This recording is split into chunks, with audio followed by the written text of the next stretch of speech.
Hello guys, मैं हूं संजीव पांडे और आप देख रहे हैं एड्यू मंत्रा। यहां पर गाइस हम एक नया चैप्टर शुरू करने जा रहे हैं हमारी टारगेट 95 प्लस की सीरीज में, जो कि है क्लास 9 के लिए बहुत बहुत बहुत बहुत बहुत बहुत बहुत बहुत जरूरी चैप्टर है। ठीक है, which is that atoms and molecule. मैंने इतने बहुत इसलिए लगाए क्योंकि अगर ये चैप्टर आपने अच्छे से नहीं करा तो आगे दिक्कत होगी। आगे मतलब बहुत आगे नहीं, 9th के बाद 10th में ही आपको ये प्रॉब्लम हो जाएगी।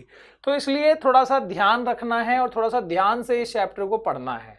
ओके, ये बहुत ही बेसिक वाला केमिस्ट्री फॉर्म करता है, आपका फाउंडेशन को ये स्ट्रॉन्ग करता है।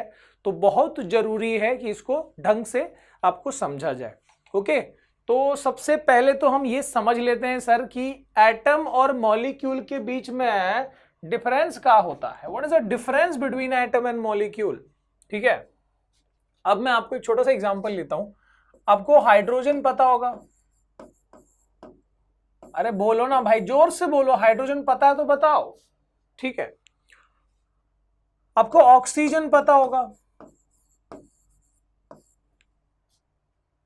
है ना? हाइड्रोजन, ऑक्सीजन, ये सब क्या है? ये सब एलिमेंट्स हैं। दीज आर एलिमेंट्स, है ना? एलिमेंट्स में भी ये लोग नॉन मेटल, वो अलग बात है, बट फिलहाल दे आर एलिमेंट्स। इनका जो स्मॉलेस्ट यूनिट होता है वो लगभग कुछ ऐसा दिखेगा। ऑक्सीजन का जो स्मॉलेस्ट यूनिट होगा वो लगभग ऐसा दिखेगा। असल में ऐसा नहीं दिखेगा, बट मैं बता रहा हूं, एक स्मॉलेस्ट यूनिट जो लेंगे हम उसका, वो ये H है, यहां पर ये O है। ठीक है, ऐसा नहीं कि उसमें H लिखा होगा या O लिखा होगा, वो हम आगे देखेंगे, बट मैं बता रहा हूं कि लगभग स्मॉलेस्ट यूनिट कुछ ऐसा रहेगा। तो what is this? This is hydrogen का atom. What is this? This is oxygen का एटम। ऑक्सीजन का एटम है।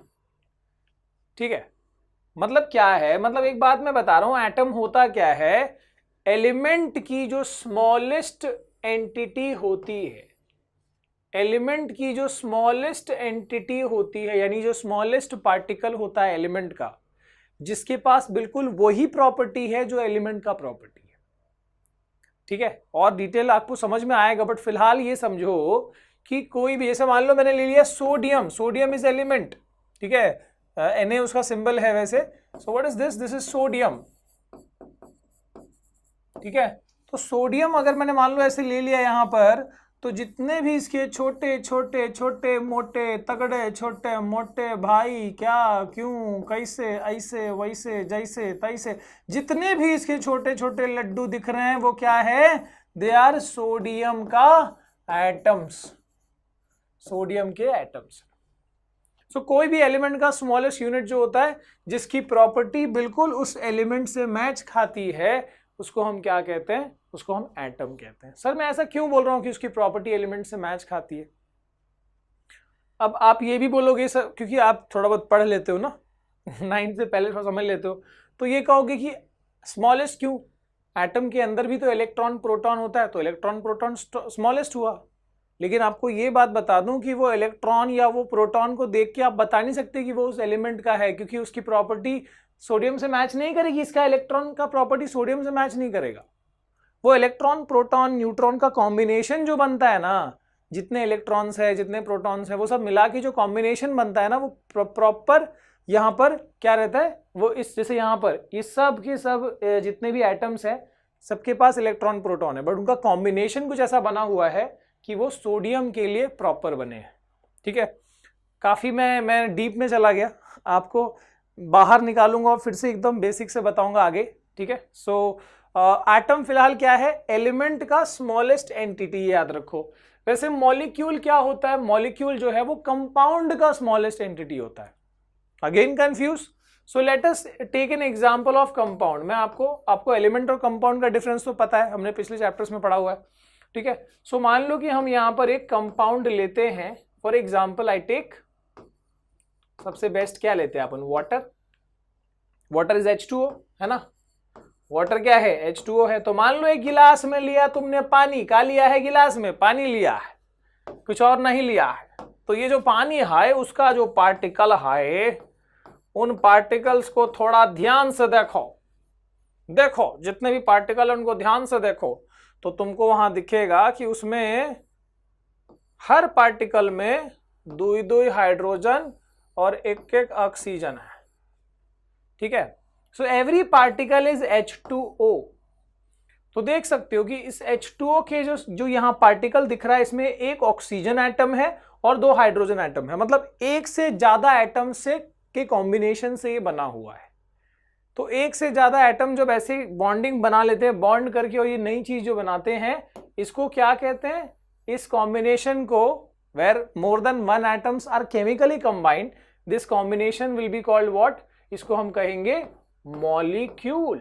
तो ये क्या है? दिस इज वाटर मॉलिक्यूल या फिर H2O का मॉलिक्यूल है। आया समझ में? तो जैसे वहां मैंने क्या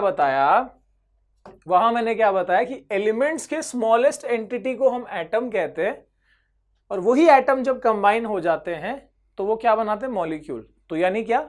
यानी ये है कि कंपाउंड के स्मॉलेस्ट एंटिटी को हम क्या बोलते हैं? मॉलिक्यूल कहते हैं। इतनी बात समझ लो, फिर आगे तो हमको यही सब चीजें पढ़नी है। ठीक है बचवा, आगे बढ़ते हैं। चलो, ई कौन है भाई? ई महाशय कौन है? ई महापुरुष कौन है? तो नाम तो लिखा है यहां पर, एंटोइने लेवॉइजर, और यहां पर जोसेफ प्राउस्ट। तो ये दोनों जो हैं, ये दोनों केमिस्ट्री में कुछ तो किए होंगे, तभी यहां पर नाम लिखा है। तो देखो यहां पर, तो लेवॉइजर और प्राउस्ट, ये 2 नाम जो है ये केमिस्ट्री में इसलिए इंपॉर्टेंट माने जाते हैं क्योंकि इन्होंने बहुत ही इंपॉर्टेंट लॉज बना दिए, जिससे कि हमने देखा कि हाँ, हाइड्रोजन ऑक्सीजन कंबाइन करके वाटर बना रहा है। सो वो क्या है? केमिकल कॉम्बिनेशन है, तो कुछ ना कुछ रूल्स और रेगुलेशंस को फॉलो करता होगा। वही लॉज कौन बनाए? ये दोनों महाशय बनाए हैं। ठीक है, so Lavoisier and Proust, they laid to the foundation of chemical sciences by establishing 2 important laws of chemical combination। तो यानी इसके 2 लॉज हैं, केमिकल कॉम्बिनेशन के 2 लॉज है। केमिकल्स कैसे कंबाइन करते हैं? जैसे मैंने बताया कि 2 हाइड्रोजन एटम और 1 ऑक्सीजन एटम ये जुड़ गया तो क्या बना? 1 वाटर मॉलिक्यूल। ठीक है, तो ये कैसे कंबाइन करते हैं, इसके कुछ रूल्स हैं जो किसने बताए हमको? लेवॉइजर और प्राउस्ट ने। ये लॉज ऑफ केमिकल कॉम्बिनेशन में जो पहला लॉ है वो है लॉ ऑफ कंजर्वेशन ऑफ मास, और जो दूसरा लॉ है वो है लॉ ऑफ कांस्टेंट प्रोपोर्शन या तो लॉ ऑफ डेफिनाइट प्रोपोर्शन। ठीक है, तो चलिए आगे बढ़ते हैं। मेरे ख्याल से आपको थोड़ा बहुत पता होगा law of conservation of mass, लेकिन हम थोड़ा इसको अच्छे से समझ लेते हैं। So what is law of conservation of mass? Statement आ गया है आपके सामने, प्रस्तुत हो गया है statement. So law of conservation of mass states that mass can neither be created nor be destroyed, it can be only converted from one... oh no, क्या बोल रहा हूं मैं? वो एनर्जी का लगा रहा हूं। so mass can neither be created nor be destroyed in a chemical reaction। बोलने का मतलब ये है कि मान लो ऐसा कुछ हुआ होता है, कोई रिएक्शन हुआ होता जिसमें मैंने 5 हाइड्रोजन एटम लिया होता और मान लो कि 10 क्लोरीन का एटम लिया होता। ठीक है, और मैं ये देख रहा हूं कि ये रिएक्शन हुआ और बाद में जाके ये HCl फॉर्म हुआ, हाइड्रोजन क्लोराइड। HCl आपको पता होगा, हाइड्रोक्लोरिक एसिड। तो मान लो ये हाइड्रोजन क्लोराइड या HCl फॉर्म हुआ। ठीक है, और ये जो है सिर्फ 3 ही फॉर्म हुआ, ओनली 3 HCl। मतलब ये कैसे पॉसिबल है यार कि 5 हाइड्रोजन एटम गया, अंदर गया, और रिएक्शन के बाद सिर्फ 3 ही हाइड्रोजन एटम दिख रहा है, बाकी 2 कहां चला गया? और यहां पर भी 10 क्लोरीन गया और यहां पर रिएक्शन के बाद सिर्फ हमको 3 ही दिखाई दे रहा है क्लोरीन, यानी बाकी कहां चला गया? यानी ये 2 और ये 7 कहां चला गया? है ना? तो ऐसा नहीं होता, मतलब कि जितना अंदर जाएगा उतना ही बाहर आएगा। मतलब कि मैं ये कह सकता हूं, मतलब बहुत सिंपल सी बात ये कह सकता हूं, थोड़ी लॉजिकल बात ये कह सकता हूं कि जब ये रिएक्शन होगा तो ये 5 और ये 5 यहां जाके 5 बनाएंगे, तब समझाएगा हाँ 5 हाइड्रोजन, जैसे जितना हाइड्रोजन लिया गया उतना हाइड्रोजन बाहर भी हमको दिखाई दे रहा है। मतलब मशीन के अंदर जितना हम डाले हाइड्रोजन एटम, मशीन के बाहर भी उतना ही दिखाई दे रहा है। समझे? रिएक्शन के बाद उतना ही दिखाई दे रहा है। ठीक है, सो बस यहां इतनी सी छोटी सी बात को जो है समझाया गया है कि it states that mass can neither be created nor be destroyed in a chemical reaction. किसी भी रिएक्शन में अब देखो इसको मैं आगे एक और टर्म्स में लिखता हूं, थोड़ा ज्यादा क्लियर होगा. It means that during a chemical reaction, the sum of masses of the reactants and products remain unchanged. ठीक है, मान लो कि मैंने एक रिएक्शन देखा जिसमें A प्लस B, ये कोई केमिकल है, मान लो A एक केमिकल है, B एक केमिकल है, और ये फॉर्म कर रहा है C प्लस D. ठीक है, तो यहां बहुत सिंपल सी बात है कि मान लो आपने ये 1 किलो लिया था और ये पूरी तरह से रिएक्ट करने वाला है बी से. मान लो बी कितना यूज हुआ, 2 किलो यूज हुआ, तो ये पूरी तरह से यूज होंगे 1 kg. मान लो मतलब जो हमने लिया है इस कॉम्बिनेशन में कि इनपुट में this is 1 kg and this is 2 kg and they are completely reacting with each other. तो फाइनली आउटपुट में आपको गेस करने में, प्रेडिक्ट करने में बिल्कुल भी मुश्किलात नहीं आनी चाहिए, बिकॉज हमको पता है कि mass of reactant is 3 kg overall. So product का मास भी क्या होगा, 3 kg. बस ये mass, law of conservation of mass, कि mass of reactant is always equal to mass of product. Reactant क्या होता है, जो रिएक्ट करने के लिए हमने लिया स्टार्टिंग केमिकल, और प्रोडक्ट क्या होता है, जो फाइनली फॉर्म हुआ. तो याद रखो, this is reactant, A and B are reactants and this C and D are products. ठीक है, आगे देखते हैं बचवा. Yes, this is law of constant proportions. क्या है लॉ ऑफ कांस्टेंट प्रोपोर्शन? तो लॉ ऑफ, जो देखो लेवॉइजर और प्राउस ने दो लॉज बताए किसके, केमिकल कॉम्बिनेशन के. पहला लॉ ऑफ कंजर्वेशन ऑफ मास, जिसमें हमने ये देखा कि कोई भी रिएक्शन में जितना रिएक्टेंट का मास होगा उतना ही प्रोडक्ट का मास होगा. और दूसरा अब ये है लॉ ऑफ कांस्टेंट प्रोपोर्शन या फिर लॉ ऑफ डेफिनाइट प्रोपोर्शन. इसमें क्या बताया गया, it states that in a chemical substance the elements are always present in definite proportion by mass. थोड़ा ध्यान से समझना आप इसको. It states that in a chemical substance, कोई भी chemical substance, मान लो कि हमने लिया water H2O, इसमें जो भी एलिमेंट्स प्रेजेंट है वो हमेशा फिक्स प्रोपोर्शन में होते हैं मास के हिसाब से. So let's see the example. तो जब हम H2O की बात करते हैं, तो जैसे मान लो 2 H2 रिएक्ट किया O के साथ में and is forming H2O. Okay, अब यहां पर इसका मास थोड़ा समझ लेते हैं कि इसका मास प्रोपोर्शन कितना है. अब हाइड्रोजन का मास होता है 1. तुम बोलोगे सर कैसे, और ये U क्या है, दिस इज यूनिफाइड मास या एटॉमिक मास यूनिट. एटम्स को वजन करने के लिए ये यूनिट यूज करते हैं, आगे बताऊंगा, चिंता ना करो. और 1 कैसे आया वो भी स्टैंडर्ड है, बताऊंगा आगे. ठीक है, सो हाइड्रोजन का मास है 1, ऑक्सीजन का मास होता है 16. अब H2O में देखें, हमेशा जो वाटर होता है वो H2O ही होता है. तो 2 हाइड्रोजन है तो यानी कितना हो, एक का मास 1 है तो 2 का मास कितना हो गया, 2. ऑक्सीजन का कितना है, तो ऑक्सीजन का है 16, एक ही ऑक्सीजन है तो ये हो गया 16. अब इसका रेशियो निकाल लो, डिवाइड कर लो, तो ये हो गया 1:8. तो अब जो मास प्रोपोर्शन है हाइड्रोजन इस टू ऑक्सीजन का वाटर के अंदर, वो कितना है, 1:8.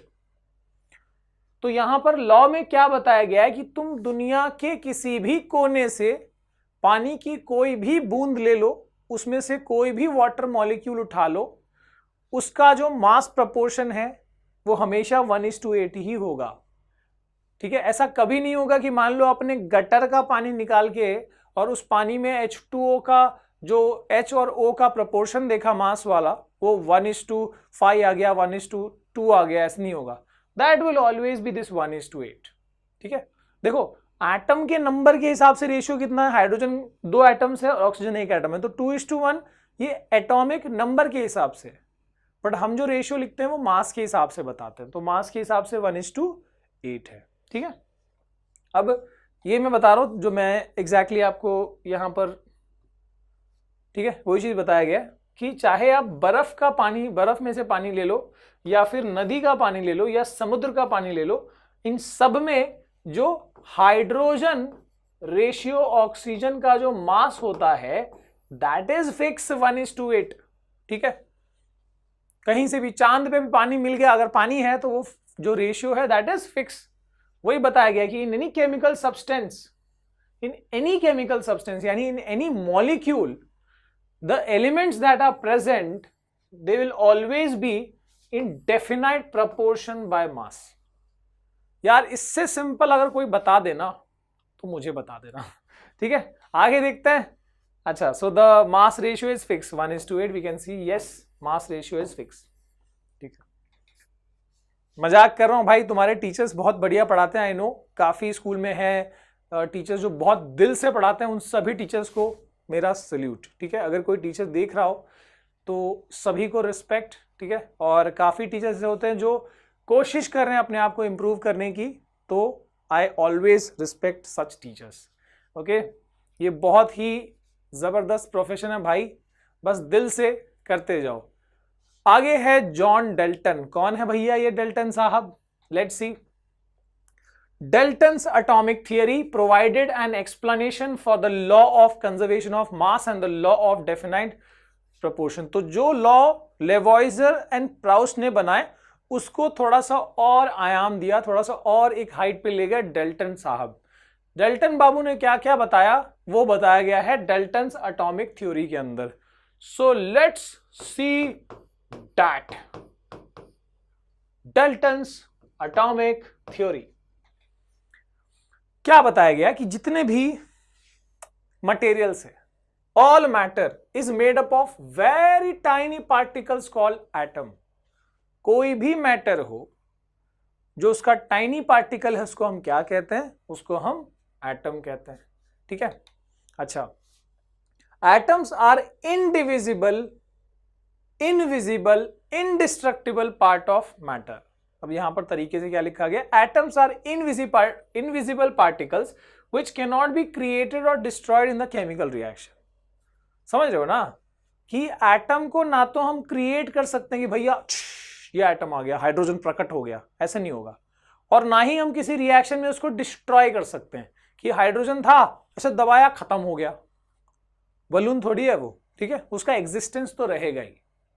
ठीक है, तो बस ये बताया जा रहा है, डेल्टन बाबू ये बता रहे कि कोई भी चीज एटम से बनी हुई है, कोई भी मटेरियल एटम से बना हुआ है। Atom is a tiny particle. और क्या बताया जा रहा है? Atoms are indivisible particles which can not be created और destroyed in a chemical reaction. ना ही तुम एटम को क्रिएट कर सकते हो, ना ही डिस्ट्रॉय कर सकते हो। इसके बाद atoms of a given element are identical in mass and chemical properties. किसी भी एलिमेंट का जो एटम होता है वो मास के हिसाब से या तो केमिकल प्रॉपर्टी के हिसाब से आइडेंटिकल यानी सेम होता है। देखते हैं आगे। देखो, जैसे मान लो एक डिब्बा लिया हम, ठीक है, और इस डिब्बा के अंदर कोई एक एलिमेंट ले लिया, मान लो हीलियम। तो इसके अंदर जितने भी एटम्स होंगे डिब्बा के अंदर वो सब कौन से होंगे? हीलियम के होंगे। अब यहां पर इस तीसरे वाले पॉइंट में ये बताया डेल्टन बाबू ने कि किसी भी गिवन एलिमेंट का एटम जो है वो मास या केमिकल प्रॉपर्टी के मामले में आइडेंटिकल होता है। जैसे मान लो तुमने ये वाला एटम ले लिया, सपोज तुमने ये वाला एटम ले लिया, इसका नाम रख दिया हमने आलू। ठीक है, ये दूसरा एटम लिया हमने हीलियम का, उसका नाम रख दिया हमने भालू। ठीक है, अब आलू और भालू का जो वजन होगा, जो मास होगा, वो क्या रहेगा? सेम रहेगा। क्यों सेम रहेगा? क्योंकि दोनों हीलियम का ही एटम है। ठीक है, और दोनों का प्रॉपर्टी भी सेम होगा, मतलब आलू और भालू का जो प्रॉपर्टी है वो एक जैसा ही होगा, एक जैसा ही वो रिएक्शन या रिएक्टिविटी होगा उनका। क्यों? क्योंकि दोनों सेम एलिमेंट का एटम। बस इतनी बात बताई जा रही है। पर एक बात बताओ कि अगर मान लो मैंने कोई और एलिमेंट ले लिया, मान लो कोई और एलिमेंट का एटम ले लिया, मान लो हाइड्रोजन। ठीक है, तो यहां पर हाइड्रोजन है। अब इनकी भी प्रॉपर्टी आपस में तो एक जैसी होगी, पर अगर मैं ले लूं कि भैया भालू की प्रॉपर्टी और यहां पर मान लो इसका नाम है कचालू, तो कचालू की प्रॉपर्टी और भालू की प्रॉपर्टी मैच करेगी क्या? नहीं, क्योंकि दोनों अलग अलग टाइप के एटम्स है, एक हीलियम का एक हाइड्रोजन का है। सो बस वही बात बताई गई है कि atoms of different elements have different masses and chemical properties. भैया ये याद रखना बहुत जरूरी चीज है, डेल्टन एटॉमिक थ्योरी ऐसी थ्योरी आ जाती है। अगला है atoms combine in small ratio of whole numbers to form compounds. हमने देखा ही वो ऑलरेडी कि जैसे वाटर जब बना है तो उसमें कौन सा एटम कैसे कंबाइन किया है, 2 हाइड्रोजन का एटम था और 1 ऑक्सीजन का एटम था, और हमेशा ये इसी तरीके से कंबाइन करके और ये वाटर का मॉलिक्यूल फॉर्म करते हैं। यानी ये रेशियो फिक्स है ना कि 2 hydrogen 1 oxygen, this small whole number ratio is always fix for this water. कभी ये 1:2 नहीं होगा या 2:5 नहीं हो जाएगा, दिस इज ऑलवेज फिक्स, है ना। यानी जो लेवॉइजर और प्राउस ने बताया था लॉ ऑफ केमिकल कॉम्बिनेशन के बारे में, डाल्टन ने उसको और निखार दिया। फाइनली एक और बात बताई गई है, the relative number and kind of atom are constant in a compound. ठीक है, रिलेटिव नंबर का तो हमने यहां पर देख लिया, होल नंबर रेशियो जो है वो फिक्स है। और यहां पर क्या बताया जा रहा है कि किसी भी कंपाउंड में जो रिलेटिव नंबर है और जो टाइप ऑफ एटम है हमेशा फिक्स होता है। मतलब क्या, मतलब वाटर ले रहे हैं तो वो हमेशा क्या रहेगा, 2 हाइड्रोजन और 1 ऑक्सीजन से बना होगा। ऐसे नहीं होगा कि मान लो कभी ये हाइड्रोजन नहीं था, वो अवेलेबल नहीं था तो उसने किसी और को भेज दिया और ये हीलियम और ऑक्सीजन के साथ वाटर बन गया, ऐसे नहीं होगा। ठीक है, सो दैट, या फिर कभी एक ही हाइड्रोजन मिला तो HO करके और ये बना दिया वाटर, ऐसा नहीं होगा। तो जो रिलेटिव नंबर है वो हमेशा 2:1 होगा और जो टाइप ऑफ एटम है वो भी H और O ही होगा, ऐसा कोई दूसरा नहीं हो जाएगा। ठीक है, कोई भी गिवन, जैसे हम यहाँ वाटर का बता रहे हैं ऐसे कोई और एलिमेंट का, कंपाउंड का भी आप समझ सकते हो। ठीक है, तो ये अच्छे से पढ़ लेना भैया। ठीक है, जो मैंने कचरा किया इतना मत करना, अब इतना साफ साफ लिख देना इसको।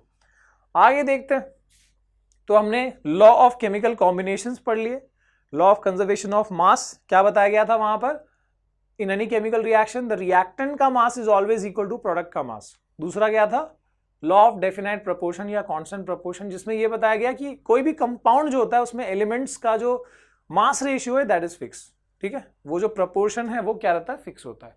और तीसरा हमने यहां पढ़ा डाल्टन बाबू का एटॉमिक थियरी, जिसमें ये बताया गया कि हर मटेरियल जो है टाइनी पार्टिकल एटम से बना होता है। एटम्स इनडिविजिबल होते हैं, ना ही उसको किसी रिएक्शन में क्रिएट कर सकते हैं ना डिस्ट्रॉय कर सकते हैं। और क्या है, अगर किसी पर्टिकुलर एलिमेंट की बात करें तो उसके सारे एटम एक जैसे होंगे, अलग अलग एलिमेंट्स के एटम जो है वो आपस में डिफरेंट होंगे। ओके, इसके बाद में atoms combine in small whole number ratios. और आखिरी में ये बताया गया कि कोई भी तुम कंपाउंड लेते हो तो उसमें जो एलिमेंट प्रेजेंट है या उसमें उनका जो रिलेटिव नंबर है वो हमेशा क्या रहता है, फिक्स होता है। क्या बात है बचवा, तुम तो इतना सीख गए, बजाओ ताली। और अगर ये बात तुमको दिमाग में फीड हो गई है तो नीचे मुझे सूचित करो कमेंट में। ठीक है, आगे बढ़ते हैं और देखते हैं थोड़ा सा और। अब हमने एटम मॉलिक्यूल, वैसे स्टार्टिंग में मैंने आपको डिफरेंस बता दिया, अब थोड़ा सा और उसको हम डिटेल में समझ लेते हैं, पहले एटम फिर मॉलिक्यूल। तो क्या है, atom is the smallest unit of matter which may और may not have an independent, तू कहां से आ गया बीच में, अबे हट। हाँ, सो क्या है, देखो atom is the smallest unit of matter, कोई भी मैटर का स्मॉलेस्ट यूनिट को एटम कहते हैं। ठीक है भैया, तो समझ में आ गया। विच मे और may not have independent existence but always take part in a chemical reaction. Reaction में वो लोग जाते हैं, नॉट ऑलवेज, रिएक्टिविटी पे भी डिपेंड करता है वो, बट एटम्स ही जाके रिएक्शन में फर्दर पार्टिसिपेट करते हैं। ये जनरली एक बात बताई गई है। ठीक है, अब जरूरी नहीं है कि वो हमेशा फ्रीली एग्जिस्ट करें। जैसे मैं जो हीलियम का बता रहा था, हीलियम तो हमेशा फ्रीली एग्जिस्ट करता है क्योंकि वो बहुत कम रिएक्टिव है ना, वो नोबल गैस में आता है, लेस रिएक्टिव, सब चीजें सीखोगे आप, तो ये फ्रीली एग्जिस्ट करता है।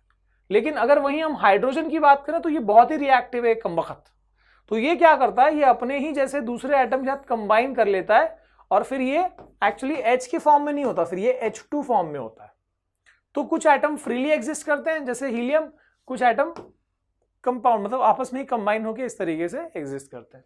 तो वो तो चीजें हम देखते रहेंगे, आगे देखते हैं। और atomic radius is measured in nanometer, मतलब एटम का जो रेडियस, एटम स्पेरिकल होता है तो उसका जो रेडियस है वो नैनोमीटर में मेजर किया जाता है। नैनोमीटर कितना होता है, 1 नैनोमीटर इज 10⁻⁹ मीटर। बाप रे बाप, बहुत छोटा है रे, मत सोचो इतना।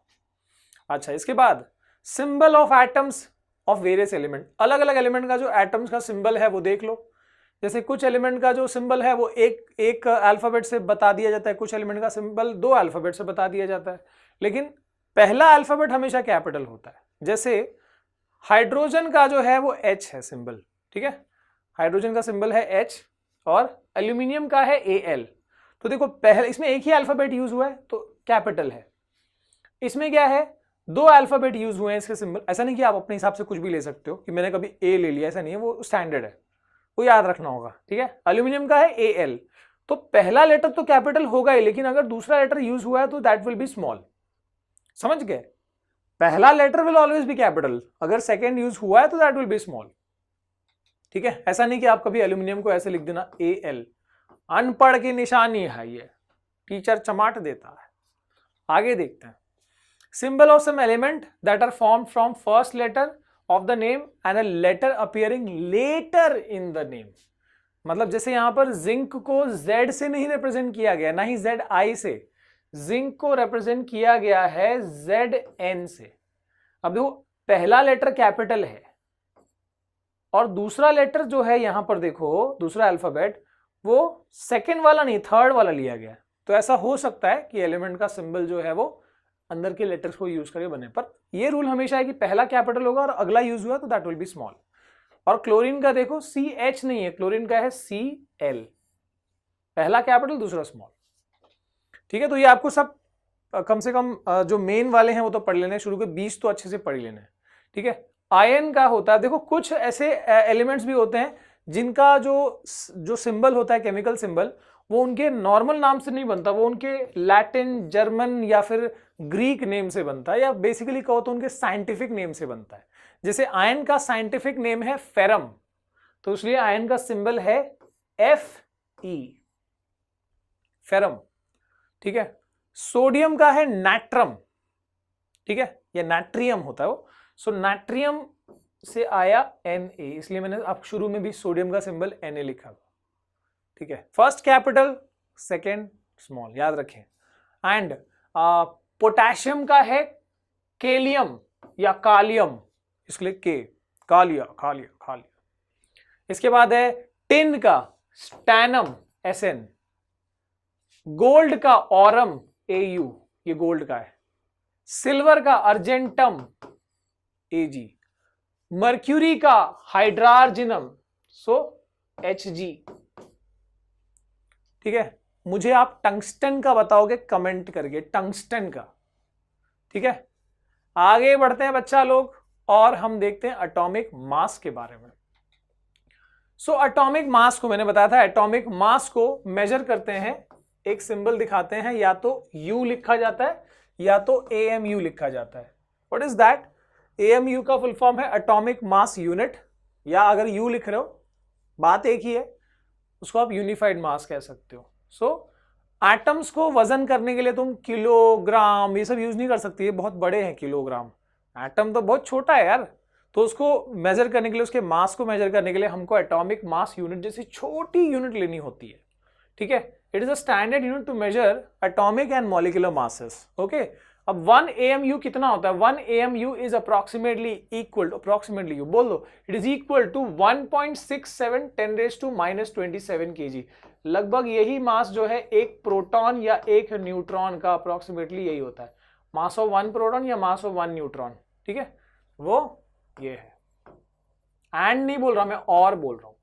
तो या तो एक प्रोटॉन का मास ले लो, इतना ही होगा, एक न्यूट्रॉन का लगभग इतना ही, थोड़ा डिफरेंस होता है बट हम लोग इतना ही लेते हैं न्यूमेरिकल्स, ठीक है, टेंशन ना लो आप। सो 1 atomic mass unit is 1.67 10⁻27 kg। आगे देखते हैं कार्बन 12। कार्बन 12 क्यों लिखा गया? कार्बन का मास, जो हमारा स्टैंडर्ड कार्बन का जो टाइप होता है उसको एलोट्रोप बोलते हैं। कार्बन की अलग अलग मास वाले एलोट्रोप्स भी होते हैं, आगे पढ़ोगे नेक्स्ट चैप्टर में आप, ठीक है। तो ऐसा नहीं कि कार्बन सिर्फ एक टाइप का होता है, अलग अलग मासेस वाले भी कार्बन होते हैं। सो कार्बन का जो स्टैंडर्ड एलोट्रोप है, जो एकदम स्टैंडर्ड, जो हम हर जगह यूज करते हैं या हम लोग जो कैलकुलेशंस में यूज करते हैं, ठीक है, तो वो जो कार्बन का स्टैंडर्ड एलोट्रोप है उसका मास है 12, तो उस वाले एलोट्रोप को हम C12 बोलते हैं, कार्बन 12। तो कार्बन 12 वाला जो आइसोटोप है उसको यूज किया जाता है फॉर रेफरेंस स्टैंडर्ड, ठीक है, for standard reference for measuring atomic mass unit masses, ठीक है। क्या, कैसे, क्यों, वो हम आगे पढ़ेंगे, ठीक है। मोल कंसेप्ट वाला वीडियो जब आएगा नेक्स्ट, तब उसमें हम देखेंगे। फिलहाल याद रखो कि C12 कार्बन 12 जो है ये एटम को, इस एटम को स्टैंडर्ड माना जाता है। ये 1 एटॉमिक मास यूनिट जो है ना, ये इसी से निकाल के बनी हुई है। मैं बताता हूं कैसे। मान लो ये कार्बन का एटम है, ये C12 एटम है, तो इस कार्बन के एटम को पहले तो कितने टुकड़ों में विभाजित करना है, इसको आपको 12 इक्वल पार्ट्स में, कितना बन गया 1 2 3 4 5 6 7 8 9 10, ये हो गया ऐसे। मान लो 12 इक्वल पार्ट्स में हमने डिवाइड कर दिए, इक्वल पार्ट्स में, ये इक्वल नहीं दिख रहे, ऐसे कैसे कर रहा था बाबू, 12 इक्वल पार्ट्स में, ठीक है, हमने मान लो डिवाइड कर दिया। इसका हमने कितना, एक तरबूज लिया मान लो, उसको 12 इक्वल पार्ट्स में डिवाइड कर दिया। पर हमको तरबूज को नहीं करना, मैं आपको बता रहा हूं, कार्बन एटम का हमने मान लो 12 इक्वल पार्ट्स में। तुम बोलोगे सर कार्बन एटम को इतना छोटा है, कैसे हम चाकू से काटेंगे उसको, तो हम डिवाइड नहीं कर सकते। जस्ट अजम्पशन बता रहा हूं मैं आपको कैसे, कितना 1 AMU कितना होता है वो बता रहा हूं। इसका एक टुकड़ा निकाल लो, अज्यूम करने को बस बता रहा हूं, ज्यादा टेंशन ना लेना। तो एक टुकड़े का जो मास होगा, जैसे मान लो ये टुकड़ा हमने बाहर निकाल लिया, तो इसका जो मास होगा ना, दैट इज इक्विवेलेंट टू, इसका जो मास है it is equivalent to 1 U या फिर 1 AMU, ठीक है। तो C12 एटम का मास जो है उसका 1/12 कर दो, क्योंकि हमने कितने पार्ट्स में किया, 12 इक्वल पार्ट्स में, तो यानी 1/12 of C12 atom, C12 atom लिया और उसके मास का 1/12 कर दिया, तो जो मास आता है वो 1 AMU होता है, ठीक है। कंपैरिजन बता दिया। सो यहां पर देख लो, मैं इसको हटा देता हूं, ओके।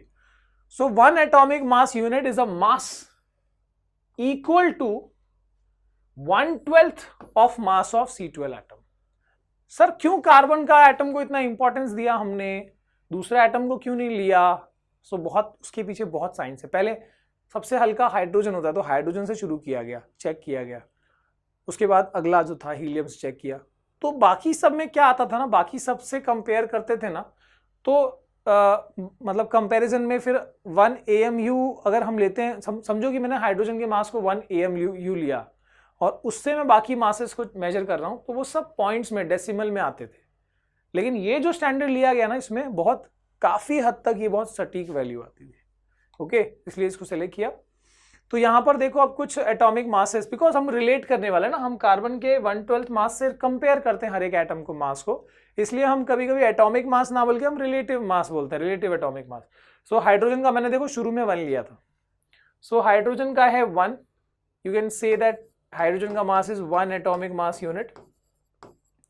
हीलियम का है 4, कार्बन का है 12, नाइट्रोजन का है 14, थोड़ा याद रखो एंड में वैसे भी आएगा, ठीक है। ऑक्सीजन का है 16, सोडियम का है 23, मैग्नीशियम का है 24, एल्यूमिनियम का है 27, ओके। ऐसे याद रखना जरूरी है, आगे क्वेश्चंस आएंगे उसमें काम आएगा। आगे देखते हैं भैया मॉलिक्यूल, अब हो गया एटम, अब बात करते हैं मॉलिक्यूल की, ठीक है। मॉलिक्यूल क्या होता है, हमने ऑलरेडी देख लिया कि एटम जब केमिकली कंबाइन करते हैं तो उसको मॉलिक्यूल कहते हैं, या फिर कंपाउंड की जो स्मॉलेस्ट आइडेंटिकल यूनिट होती है वो क्या होती है, मॉलिक्यूल। जैसे water is a compound, water का जो स्मॉलेस्ट पार्टिकल है H2O, वो क्या है, वो मॉलिक्यूल है, ठीक है। So it is defined as a smallest particle of element. क्यों बोला गया मैं बताता हूं। जैसे कुछ एलिमेंट्स होते हैं, जैसे हाइड्रोजन, हाइड्रोजन जो है वो रिएक्टिव है, तो आपस में रिएक्ट करके वो H2 फॉर्म करता है, तो इसको भी हम मॉलिक्यूल ही कहेंगे ना, डायटॉमिक है तो मॉलिक्यूल ही कहेंगे, इसलिए यहां पर ये वर्ड यूज किया। अदरवाइज आप कंफ्यूजन ना हो तो आप सीधे कंपाउंड बोल सकते हो, ठीक है। तो बेटर यही होगा कि आप जो है इस कंफ्यूजन को हटाओ और सीधे ये कह दो कि what is molecule, smallest particle of compound that is capable of independent existence and shows all properties of the substance. जैसे मैंने बताया था, वाटर लिया हमने, तो वाटर के जितने भी ऐसे पार्टिकल्स हैं जो वाटर की प्रॉपर्टी दिखा रहे हैं वो क्या होंगे, बेसिकली वो H2O होंगे। So this is what, this is water molecule. एक एक H2O को निकालो तो उसको क्या कह सकते हैं हम, वाटर मॉलिक्यूल कहेंगे हम, ओके। देन भैया तुम मिट जाओ यार, बहुत ज्यादा लिख देते। It is a group of 2 और मोर एटम्स, ये तो बात सही है भाई, एटम्स कंबाइन करके ही मॉलिक्यूल बनते हैं, so obviously molecule will be group of 2 और मोर एटम्स, ठीक है। that are chemically bonded together. Yes, chemically bonded together, that is tightly held together by attractive forces. Yes, बिल्कुल सही है. अगर मैं फिर अगर H2O का एग्जांपल लेता हूं, तुम बोलोगे सर आपको दूसरा एग्जांपल नहीं आता है क्या? आता है. चलो, हम जो नमक खाते हैं ना, दैट इज NaCl. तो NaCl का वैसे तो वो क्रिस्टल है, I will not take this example. उसमें आयंस होते हैं, आयंस की थ्योरी में देखेंगे आगे. तो जैसे कोई और एग्जांपल लेते हैं, HCl मान लो.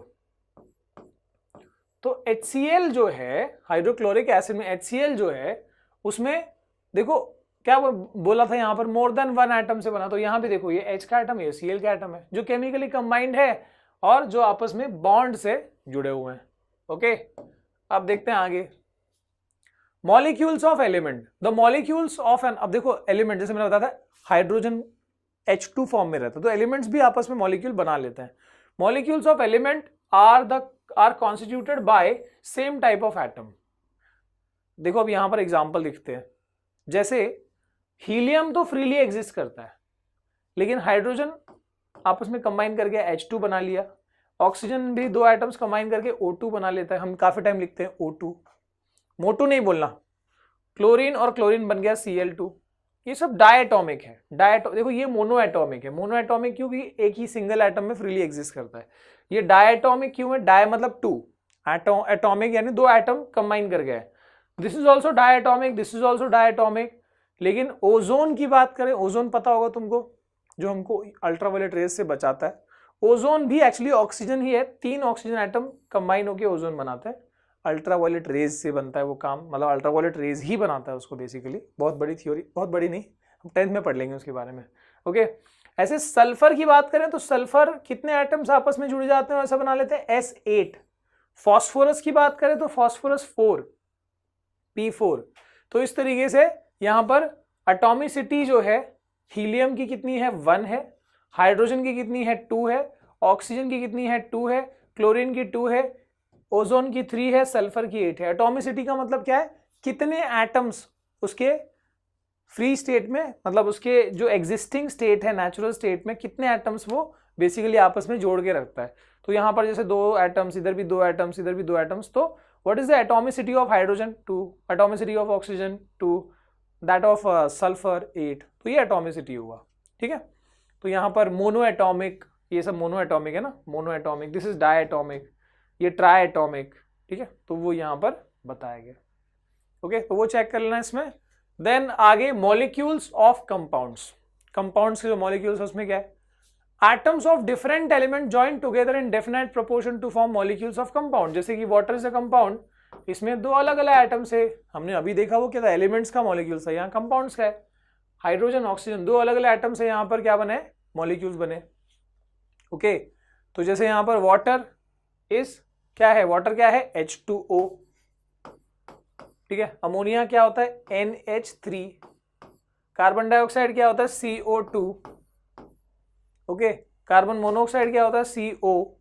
हाइड्रोजन परऑक्साइड क्या होता है? H2O2. ठीक है, तो ये सब क्या है? कंपाउंड के मॉलिक्यूल्स.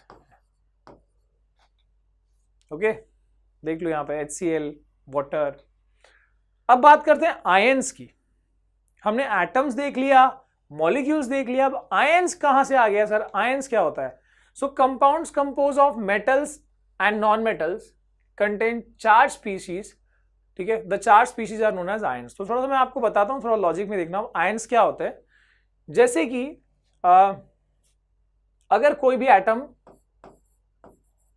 उसमें किसी तरीके से, वो किसी तरीके से मतलब क्या है कि वो इलेक्ट्रॉन, एटम के अंदर इलेक्ट्रॉन होता है, या तो वो इलेक्ट्रॉन किसी को दान दे दे, या तो कहीं से वो इलेक्ट्रॉन ले ले. इलेक्ट्रॉन का चार्ज नेगेटिव होता है. मान लो ये एक एटम है.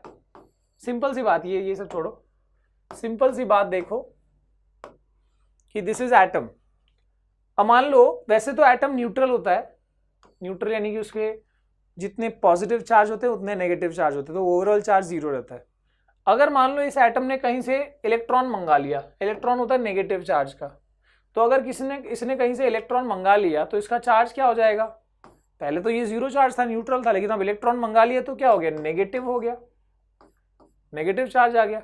ऐसे ही मान लो कोई दूसरा एटम है B, न्यूट्रल है, लेकिन मान लो इसने अपना इलेक्ट्रॉन किसी को दान दे दिया, दानवीर है ये, दान दे दिया, तो अगर माइनस निकल गया, पहले ही न्यूट्रल था, जीरो था, माइनस निकल गया तो थोड़ा पॉजिटिव चार्ज यहां पर क्या हो जाएगा, बढ़ जाएगा ना, क्योंकि ये माइनस यहां था तो ये माइनस प्लस कैंसिल हो रहा था, निकल गया इलेक्ट्रॉन तो उतना प्रोटॉन एक्स्ट्रा हो गया, so this is positive charge. तो इलेक्ट्रॉन अगर लिया तो नेगेटिव हो जाएगा, इलेक्ट्रॉन अगर दिया तो क्या हो जाएगा, पॉजिटिव हो जाएगा।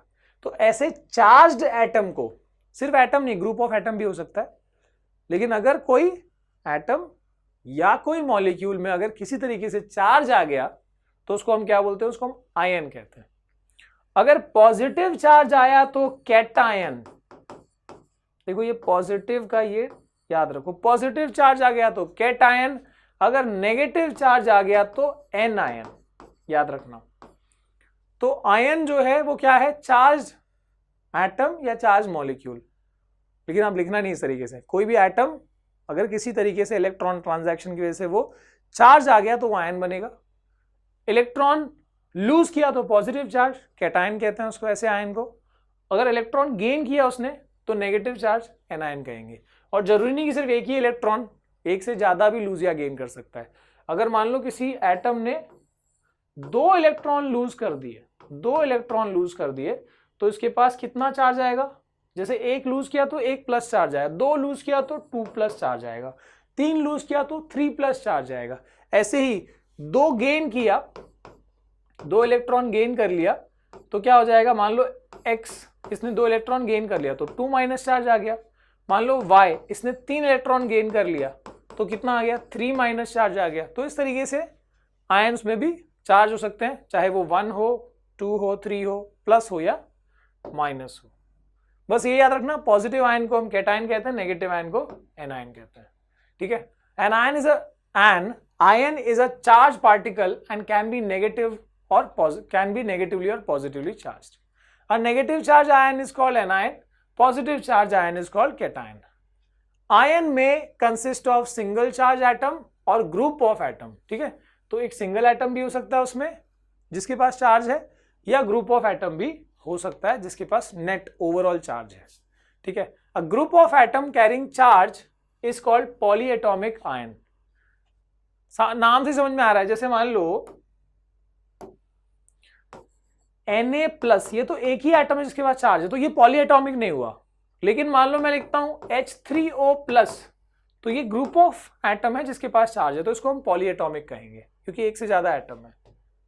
ठीक है, आगे वैलेंसी क्या होती है, ये ज्यादा सटीक समझ में आएगा, वैसे हम अगले चैप्टर में ज्यादा डिटेल में देखेंगे, बट वैसे समझ लो वैलेंसी का मतलब होता है the combining capacity of an element.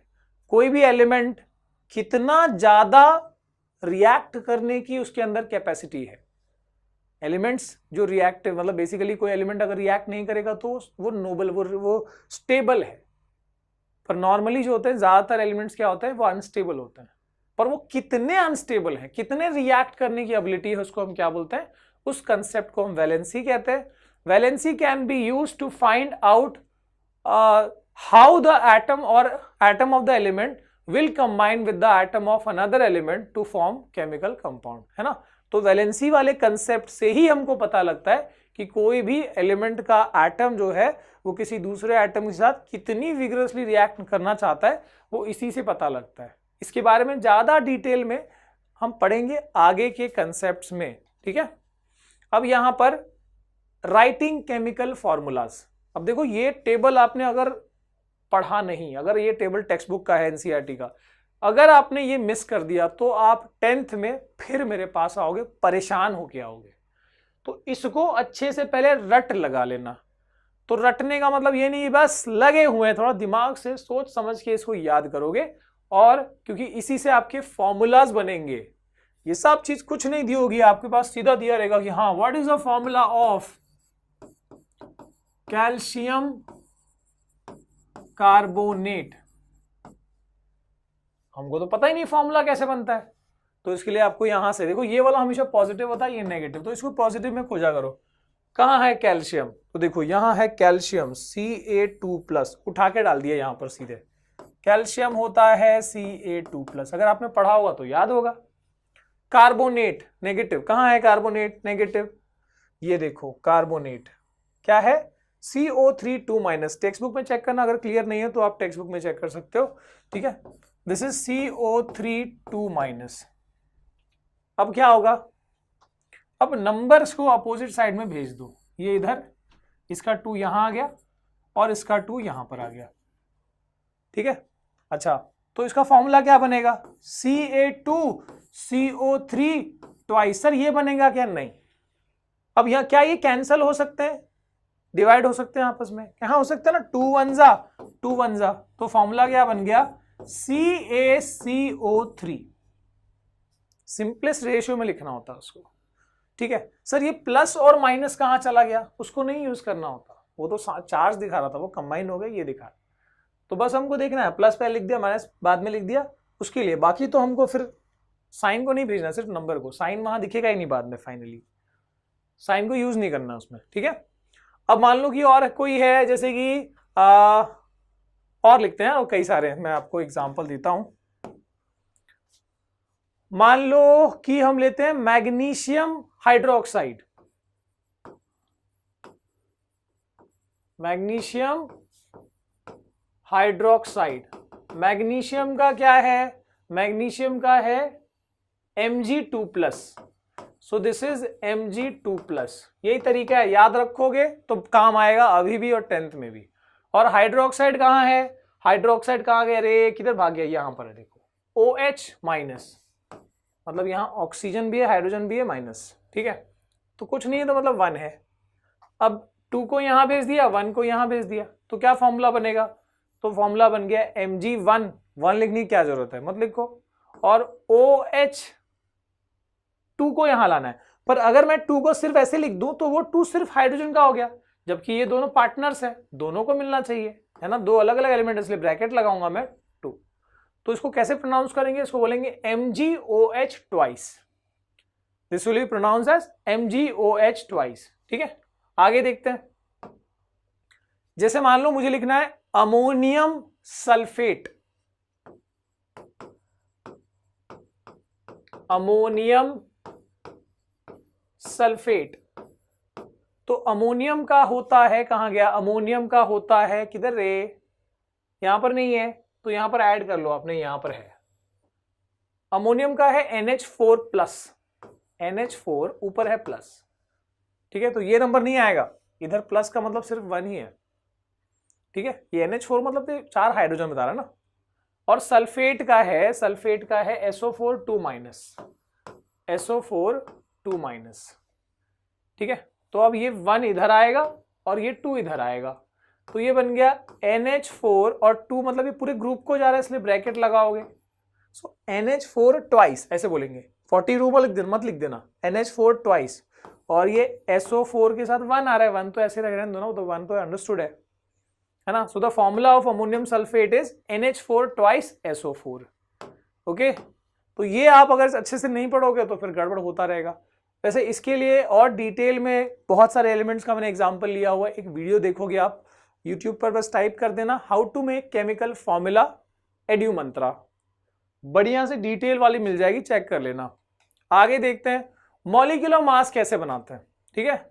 अब मॉलिक्यूलर मास कैसे बनाते हैं, उसके लिए जैसे वाटर का मॉलिक्यूल का मास है 18, कैसे बना, तो इसमें आपको एटॉमिक मास पता होना चाहिए। जैसे हाइड्रोजन का एक एटम का मास है 1 यूनिफाइड मास, ऑक्सीजन का एक एटम का मास है 16 यूनिफाइड मास, वाटर में कितना होता है, तो 2 हाइड्रोजन होता है 1 ऑक्सीजन। अब एक हाइड्रोजन का मास 1 है तो 2 का कितना हो गया 2, एक ऑक्सीजन का 16 है, एक ही ऑक्सीजन है, तो 16 + 2 कितना हो गया 18 यूनिफाइड मास। ऐसे ही जैसे यहाँ HNO3 दिया है, HNO3 यानी नाइट्रिक एसिड, तो हाइड्रोजन का है 1 यूनिफाइड मास प्लस नाइट्रोजन का है 14 यूनिफाइड मास प्लस ऑक्सीजन का है 16, लेकिन कितना ऑक्सीजन है 3, तो इंटू 3, ठीक है। पूरा कंबाइन कर लिया, कितना आ गया 63 यूनिफाइड मास, ठीक है। इसके अलावा एक और होता है, ये तो मॉलिक्यूलर मास हो गया, फॉर्मूला यूनिट मास भी एक कंसेप्ट है, फॉर्मूला यूनिट मास, ओके। तो इसमें क्या होता है, जैसे कुछ एलिमेंट, जैसे बताया कि हर एलिमेंट मॉलिक्यूल फॉर्म में नहीं होता। जैसे अब NaCl का एग्जांपल लेते हैं, लिखते तो हम NaCl है फॉर्मूला, बट एक्चुअली अगर हम एक यूनिट देखें उसका ना, तो पूरा क्रिस्टलाइन स्ट्रक्चर होता है जिसमें Na+, मतलब एक से ज्यादा होता है, जैसे Na+ हो गया, ये Na+ हो गया, मतलब आयंस है, ये एक से ज्यादा आयंस Na+ के हैं, और ऐसे ही एक से ज्यादा आयंस जो है वो किसके हैं, Cl- के भी है। तो ऐसे Na+ और Cl- का जो ये कॉम्बिनेशन है, इससे मिलके जो है अपना ये पूरा NaCl का एक क्रिस्टल तैयार होता है। मतलब अगर आप नेचुरली देखने जाओगे तो ऐसा होता है क्रिस्टल, पर हम फॉर्मूला क्या लिखते हैं, सिर्फ Na, एक Na और एक Cl। तो ऐसे वाले क्रिस्टल्स का जो आयंस से पूरे मिलके जो क्रिस्टल्स बने हैं, उनका यूनिट तो ऐसा होता है, लेकिन हम फॉर्मूला ये लिखते हैं। तो इसका जब मास निकाला जाता है तो हम इससे नहीं निकालते कि हाँ 13 सोडियम और 11 क्लोरीन, ऐसे मास नहीं निकालेंगे। हम जब मास निकालेंगे तो बस फॉर्मूला ही देखेंगे, तो फॉर्मूला के यूनिट के हिसाब से हमने मास निकाल दिया। तो यहां पर ये 23 है और इसका 35.5। ये कहां से पता लग रहा है, मैं आपको लिस्ट है, चेक कर लेना, ठीक है। शुरू के 20 एलिमेंट का आपको याद रखना है, बता दूंगा, ठीक है। तो ये 23, 35.5 कितना हो गया, 58.5। तो यानी फॉर्मूला से उसका मास निकाला गया, ना कि उसके एक्चुअल स्ट्रक्चर से। तो ऐसे वाले मास को हम फॉर्मूला यूनिट मास बोलते हैं। निकाला तो हमने बेसिकली यही चीज है, मतलब निकालते हैं फॉर्मूला यूनिट मास को भी हम मॉलिक्यूलर मास की तरह ही निकालते हैं, लेकिन नाम क्यों अलग बोला है, क्योंकि इनका स्ट्रक्चर अलग होता है, ठीक है। अब मॉलिक्यूलर मास जब कैलकुलेट करना है तो सर ये याद कैसे रखें कि एटॉमिक मास कौन सा याद रखें। तो ये 20 एलिमेंट का याद रखो।